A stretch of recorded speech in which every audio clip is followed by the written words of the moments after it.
estudos da doutrina espírita, do estudo sistematizado, foi retomado agora às terças-feiras, 19h45. Então, convidem os amigos que quiserem estudar para frequentarem as terças-feiras ainda essa prioridade, tá? Até começar a estudar a primeira questão do livro dos Espíritos, que é Deus. Depois a gente esperar mais 10 anos. Mas aí vai bem. Tá. Obrigada, tá? Obrigada, Emília. Boa noite a todos. Boa noite. Obrigada a cada um de vocês que se comprometeu de estar aqui, para nós juntos relembrarmos, como a Emília falou, um pouco dos ensinamentos de Jesus, sob a luz da doutrina espírita, compreender um pouquinho mais desse momento em que a maioria das religiões cristãs relembram a Páscoa, relembram a ressurreição de Jesus. E nós sabemos, né, que a doutrina espírita não há nenhuma comemoração de festividades, pois a renovação interior é algo para todo dia, né? Nós temos que buscar a evolução espiritual constantemente, não só em algumas datas, mas como há esse movimento externo, podemos também aproveitar para relembrar, estudar, compreender melhor o que isso pode nos trazer de essência, né, para nos ajudar aí na nossa caminhada. Pois bem, ressurreição e reencarnação. Nós vamos ver no capítulo 4 do Evangelho segundo o Espiritismo, ninguém poderá ver o reino de Deus se não nascer de novo, Allan Kardec nos dizendo que a reencarnação já fazia parte dos dogmas judeus sob o nome de ressurreição. O que à primeira vista nos impressiona, poxa, já fazia parte? Sim, mas não para todas as camadas, né, dos judeus, né? Alguns não acreditavam nem a vida após a morte, como os saduceus, mas para grande parte dos fariseus, a ressurreição era a volta do espírito à carne, mas ao mesmo corpo, né? Pois os judeus ainda não tinham uma ideia precisa de como era a ligação da alma com o corpo. E havia muitas confusões de como realmente se daria essa ressurreição, né? Assim como com quem, né? Alguns acreditavam que essa ressurreição aconteceria apenas com os profetas, né? Quando Jesus pergunta aos discípulos, né, quem diz que eu sou? Aí os discípulos falam, né, uns dizem que é Jeremias, né, outros dizem Ezequias, né, Elias, isso, exato, desculpa, me falhou a memória. Mas, ou seja, eles já tinham essa ideia que poderia ser algum outro profeta, né, a ressurreição. E também quando Jesus fala que Elias já tinha vindo, né, e que ele era João Batista, também não causa espanto. Então quer dizer que essa ideia já estava disseminada de certa forma entre os judeus e para os mais estudiosos, fariseus e também estudiosos de alguns livros em específicos do judaísmo, místicos, era já conhecido o ciclo da vida, que é dito desencarnar, né, mas não com essas palavras, né, da morte e do retorno à vida. Mas nós vemos que essa ressurreição, né, que é o retorno da vida ao mesmo corpo, é cientificamente impossível, né? Allan Kardec e os espíritos superiores vão tratar um pouco sobre isso na questão 1010 do Livro dos Espíritos, né, que um corpo, quando se desfaz, né, os elementos se dissipam na natureza, é impossível, cientificamente falando, desse corpo, esse mesmo corpo, com aquelas moléculas, se reunirem e voltarem a formar aquele corpo exato. E ainda mais, né, quando muitos acreditavam que isso aconteceria no fim dos tempos, que era quando o reino do céu seria implantado na Terra, mas de uma forma muito externa, né, sem pensar que esse reino dos céus de Deus, né, tem que ser construído dentro de cada um de nós, né, com as boas obras. Enfim, então, essa visão então, da ressurreição, de que volta a vida ao mesmo corpo, né, o Kardec fala, não é assim. Agora, a volta da vida a um novo corpo, programado especialmente para aquele espírito, para ele continuar evoluindo, né, com todo um planejamento reencarnatório, para viver novas experiências, né, em condições, lugares, situações diferentes. Isso sim, isso Kardec, então, deu um nome de reencarnação justamente para não confundir com esses vários significados que foram tendo ao longo da história da palavra ressurreição. Então, reencarnação é esse retorno à carne, mas num novo corpo, né? E ressurreição, como fala, né, que é o retorno à carne, se for entendido como um novo corpo, então sim, é sinônimo de reencarnação, se for entendido que esse retorno é num novo corpo. Mas como, né, alguns fariseus, como Nicodemos, queriam entender como, né, de fato isso podia se dar, né? Ele era um senador, ele pregava sobre a lei, né, judaica, mas ele reconhecia Jesus, né, como mestre, o poder dele, né, a vivência dele, então ele reconhecia Jesus como um mestre e foi perguntar à noite para Jesus, né, como que poderia se dar esse retorno à vida, né, quando Jesus diz que ninguém pode ver o reino de Deus se não nascer de novo, né. Daí Nicodemos pergunta, como pode nascer um homem já velho, pode tornar a entrar no ventre de sua mãe para nascer uma segunda vez? Então, ele estava querendo compreender. Jesus pergunta, mas você, que já entende tanto da lei, ainda não compreendeu, né, o que eu venho falando, né? Então, sim, nós temos que retornar ao ventre, né, materno, mas como bebês, né? Não vamos retornar velhos, né? Então, nós nascemos da água e do Espírito. Jesus nos fala isso, né? A água representando, isso é explicado no Evangelho segundo o Espiritismo, representando a matéria, né? Então nós renasceremos no nosso corpo físico, né? Que vai ter, a carne vem da carne, vai ter toda a hereditariedade, né? Submetido às leis da genética, enfim, né? O corpo provém do corpo, dos elementos que já estão aqui no planeta Terra, e aquele que mais nos assimila, né, mais é atraído pelo que nós precisamos evoluir aqui na Terra. Então vem um corpo especial para a nossa evolução, para o que nós precisamos vivenciar aqui, né? E a alma que é pré-existente a essa vida corpórea. Então a alma, né, que habita o universo, né, vem habitar na encarnação este corpo. Então, Jesus explica isso, né, aos discípulos também que estavam escutando quando ele conversava com Nicodemos e perguntaram, você pode nos explicar mais, né, o que você estava querendo dizer nessa conversa? Então, ele explica isso. Então, sem esse princípio da pré-existência da alma e da pluralidade das existências, fica ininteligível, na sua maioria, as máximas do Evangelho. Então, nós entendermos que existe uma alma, né? Então, de onde viemos, né? Por que estamos aqui? E para onde vamos, né? Fica difícil se não tiver a reencarnação nesse meio.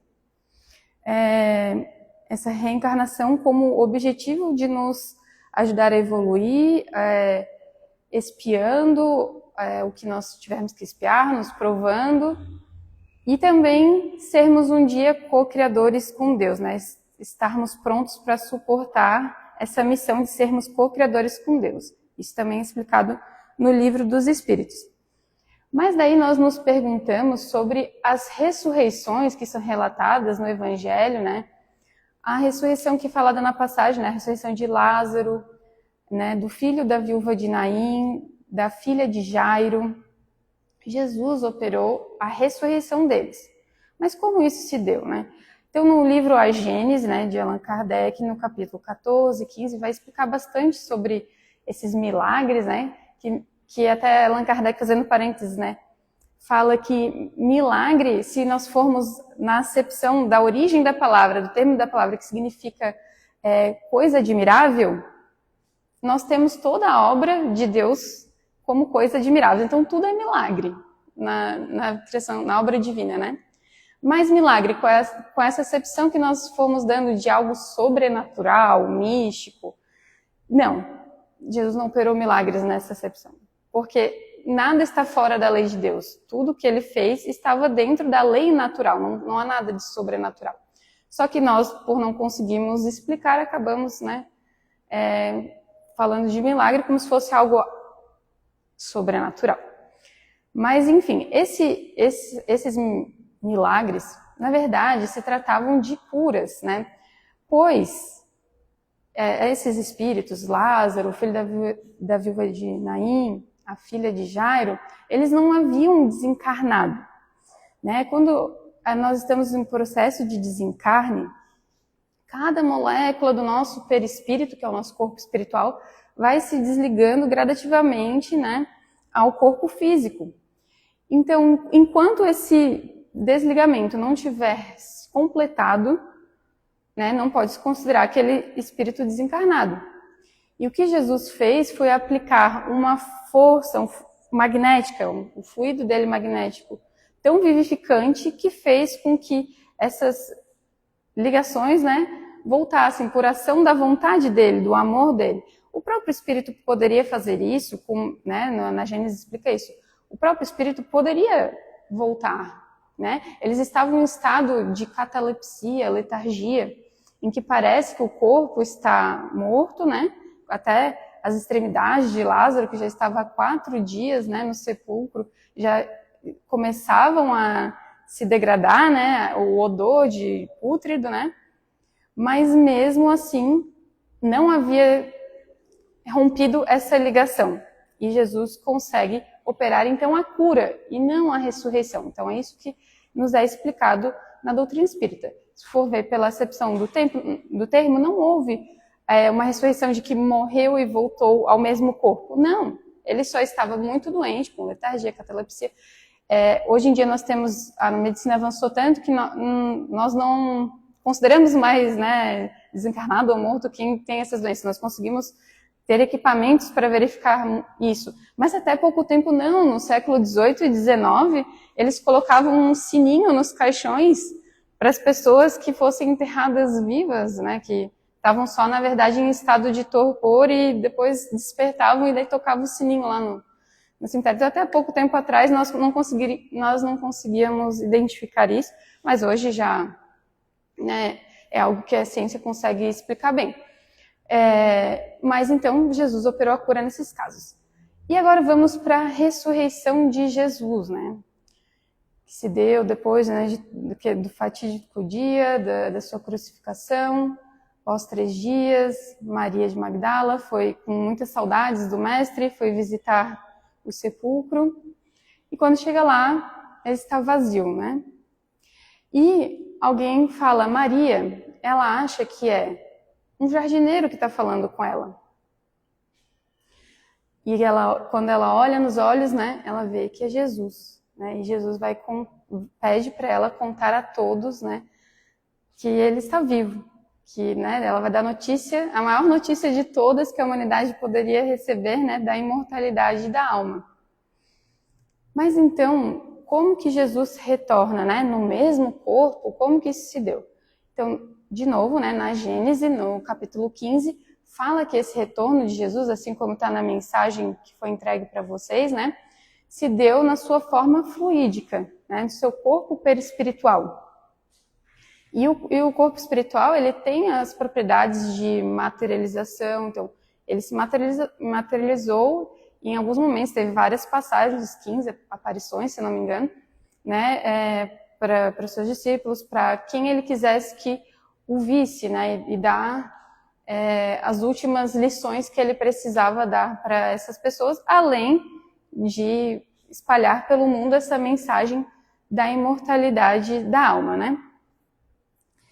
Então, explicada, né, sobre a ressurreição de Lázaro, né, desses casos de Jesus que voltou em perispírito, né, a vida dele, só voltando ali, a vida dele aqui, a encarnação dele aqui foi corpo carnal como nós. O corpo que pereceu lá na cruz era um corpo físico, ele encarnou como todos nós, né? Mas após esse desencarne, sim que ele retorna como perispírito, né? E não faria sentido se ele nunca tivesse reencarnado, se ele fosse sempre uma aparição, porque o objetivo dele era nos mostrar o caminho, vivenciar, né, na carne mesmo, o que nós precisávamos passar, o que nós precisávamos aprender. E nessa ressurreição de Lázaro, quando a Marta, a irmã de Lázaro, chega para Jesus, né, Jesus, se você tivesse vindo antes, meu irmão não teria morrido. Aí Jesus fala, mas calma, Marta, né? Lázaro viverá. Daí ela falou, não, eu sei, ele vai ressuscitar no fim dos tempos. Mas mostrando novamente que os judeus já tinham essa ideia, né, de ressurreição, alguns em relação ao fim dos tempos, né? Daí ele responde para ela, eu sou a ressurreição e a vida. Aquele que crê em mim, ainda que morra, viverá. E quem vive e crê em mim não morrerá eternamente. Então, a palavra ressurreição, pela origem grega da palavra, que se chama anástasis, na maioria das vezes, ou em algumas vezes egeiron, quer dizer levantar-se, despertar, ressurgir. Né? Ana significa para cima e stasis, estar. Então, enquanto o corpo físico tomba, o espírito, a alma, né, se ergue, né, para a imortalidade da vida. Então, eu sou a ressurreição e a vida. Eu sou a ressurreição. A vida continua, né? A imortalidade da vida. E que essa vida não é qualquer vida, não é apenas existir. É uma vida em abundância. É uma vida operosa, né? Com obras de movimento. Nós vamos ver isso mais para frente. Aquele que crê em mim, ainda que morra, viverá. Então, quando nós começamos a conhecer a imortalidade da alma, mesmo que nós desencarnamos, nós sabemos que a vida continua. Então, a primeira lição da ressurreição, da Páscoa que nós vemos, é que a vida continua, a imortalidade da alma. Mas não é apenas existir, é viver espiritualmente, que é viver conforme Cristo nos ensinou, né? Estando em movimento, buscando esse amor que é em movimento, amar a si mesmo e amar ao próximo, né? Amar a Deus sobre todas as coisas e ao próximo como a si mesmo. Colocar o nosso amor em movimento, que é a caridade. Então, é aquele que vive, então a vida aí que ele está falando, a vida em abundância, aquele que vive e crê em mim, não morrerá eternamente. A morte já não vai fazer mais sentido, ela vai ser apenas transição do corpo físico, né? O corpo físico fica, né, da vida material para a vida espiritual, e assim sucessivamente. Então não morrerá eternamente. Cada vez mais o temor da morte vai desaparecendo, né? Isso também é dito no Livro dos Espíritos, quanto mais evoluído é o espírito, porque ele vai entendendo que é apenas uma transição, e ele vai sentindo isso de fato. A gente racionalmente consegue já entender, né? Mas viver, sentir, é algo mais profundo, né? Então, para nós entendermos o ponto onde ressurreição e reencarnação se ligam, né? Dentre os vários significados de ressurreição, um dos que Emmanuel destaca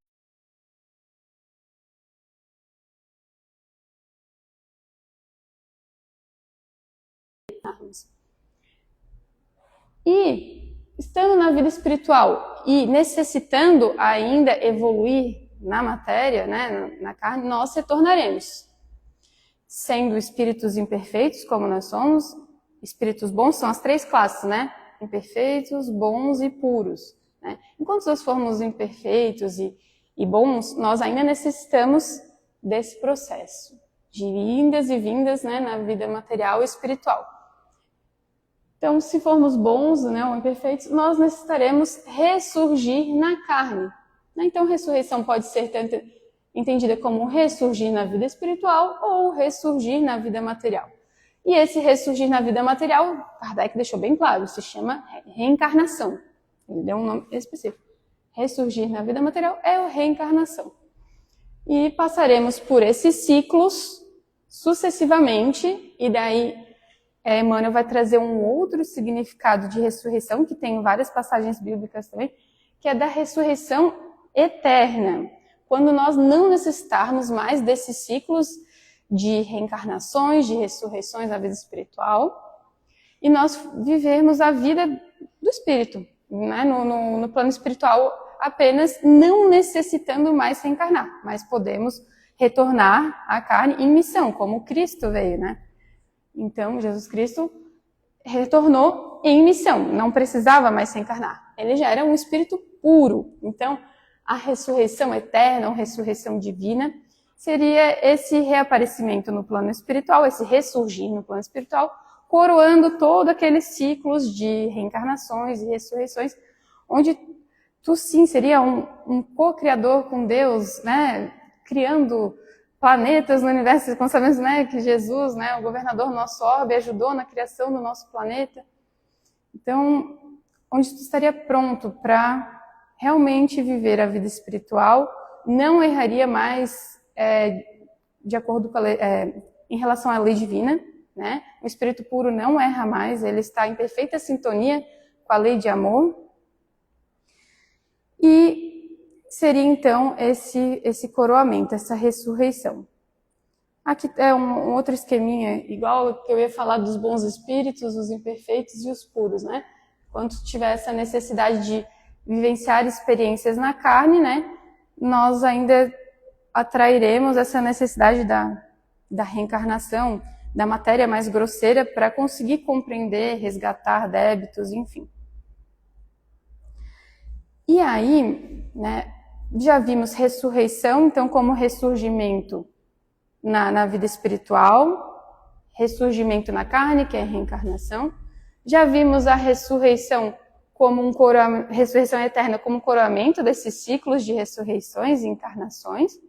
E também, né, na doutrina espírita, há outros significados que seria olhar a morte e a vida pelo ângulo espiritual, sendo vida, isso está no livro Coragem, capítulo 32, vida, a alegria, o movimento, estar, né, atuando nas boas obras, estar praticando a caridade, vivenciando a lei de amor de Deus, tu estar buscando, se esforçando, o esforço é uma palavra-chave sempre, né?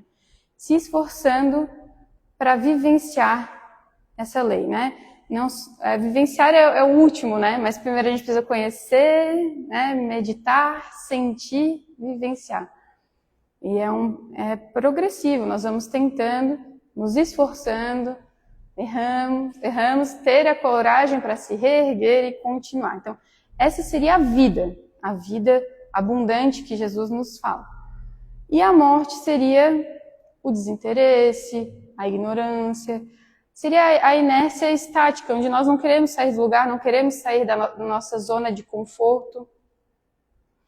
Então essa seria a morte espiritual, o espírito que fica estagnado na evolução. Claro, nós sabemos que em algum momento ele vai cansar dessa estagnação e vai prosseguir evoluindo, mas tu não evoluir é um sofrimento para ti mesmo. Tu só vai estar adiando a tua própria felicidade. Então, a ressurreição e a reencarnação, né, visto como a morte, não existe apenas a morte do corpo físico, ou a morte espiritual seria essa, da inação, de estarmos de olhos vendados, né, para quem nós somos e o que nós estamos fazendo aqui, nosso objetivo de evoluirmos sempre. E então, sair da nossa zona de conforto, né, envolve essas palavrinhas aqui, que seria a verdadeira vida, de estar em movimento. A renúncia, o desapego, o sacrifício. E voltando um pouco para a Páscoa, né, que estamos nesse momento, a Páscoa nós sabemos que ela já existia, né, antes mesmo dos cristãos, né, existia a Páscoa dos hebreus, né, dos camponeses que comemoravam a chegada da primavera. Após isso, com os judeus, né, a Páscoa foi considerada a libertação desse povo do Egito para a Terra Prometida, né, onde teve aquelas 10 pragas do Egito, mas que a gente pode entender como 10 convites, desafios à nossa evolução, né, e que 9 foram ignorados e o último, vamos ouvir, né, o último que era a passagem de um espírito, do anjo da morte, né, que ceifaria a vida dos primogênitos, se não fosse passado no umbral das portas um sangue do cordeiro. E daí tinha que ser um cordeiro que tivesse aproximadamente 1 ano, que vivesse junto com a família, eles se afeiçoavam ao cordeiro e tinha que ser feito o sacrifício desse cordeiro. Então tudo, né, da revelação da lei divina na Terra, é tudo planejado por Jesus, o governador nosso orbe, né? Então, primeiro a gente foi entender o sacrifício externamente, o sacrifício do cordeiro. Mas já era alguém que eu gostava, né? O cordeiro já tinha uma afeição, mas era um animal, enfim. Esse sacrifício mais externo. E a palavra Egito, nós também podemos fazer a analogia dessa saída de um lugar que se chamava Egito, e em hebraico, Egito significa estreiteza, uma visão estreita de espírito que simboliza o cativeiro, né, dos hebreus lá no Egito, simboliza todas as nossas ilusões que nos prendem, nos prendem ao nosso espírito ao que não nos vai fazer bem, né, para a nossa evolução verdadeiramente.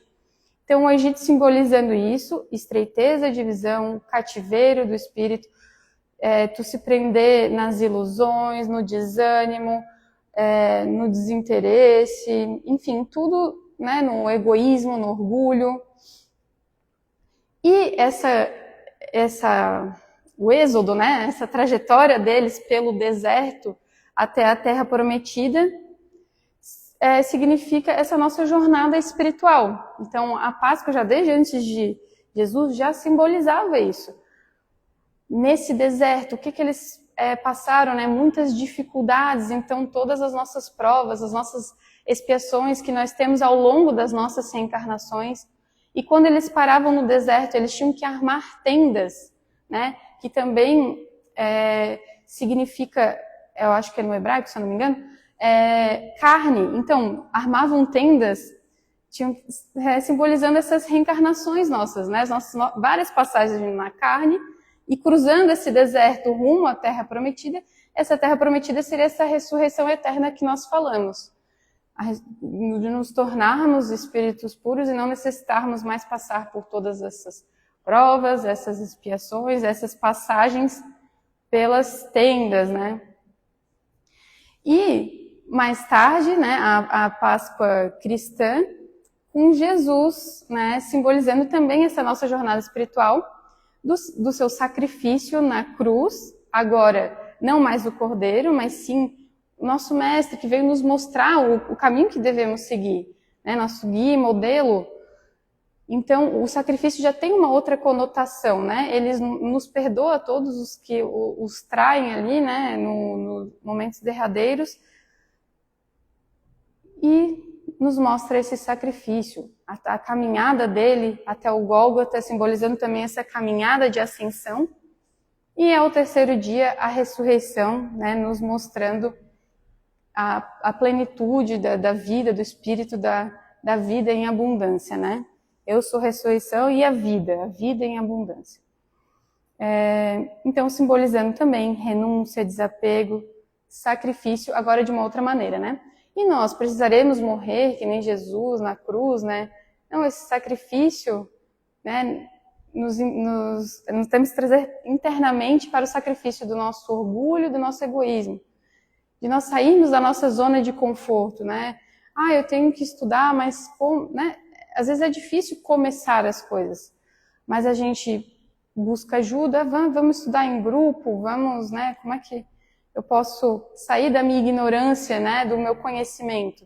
Vamos meditar na palavra, tentar buscar a essência, né, desses ensinamentos de Jesus.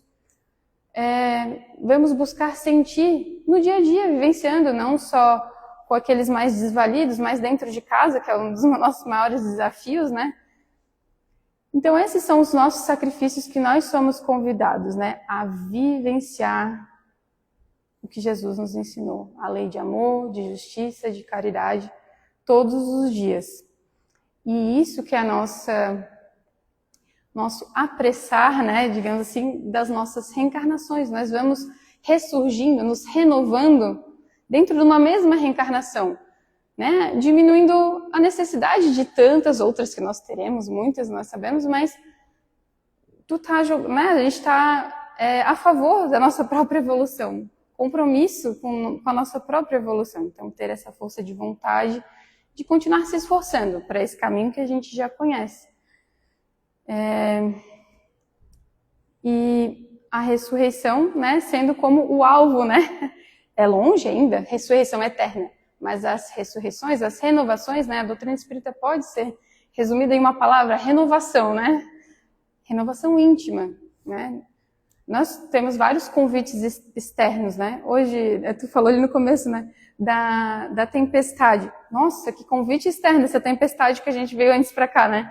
Convite à paciência, né, a oração, convite a se manter calmo ali, prestando atenção, sabendo da sua responsabilidade de dirigir, ou de, né, num dia de chuva para cá. E estar com Jesus é essa tempestade acalmada. Como? Internamente. Lá fora podia estar a maior chuva, literalmente. Mas dentro de nós, essa tempestade estará acalmada, né? E isso me tocou bastante.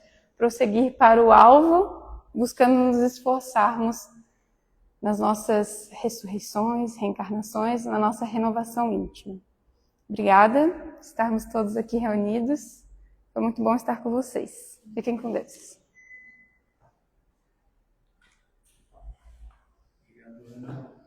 Obrigada.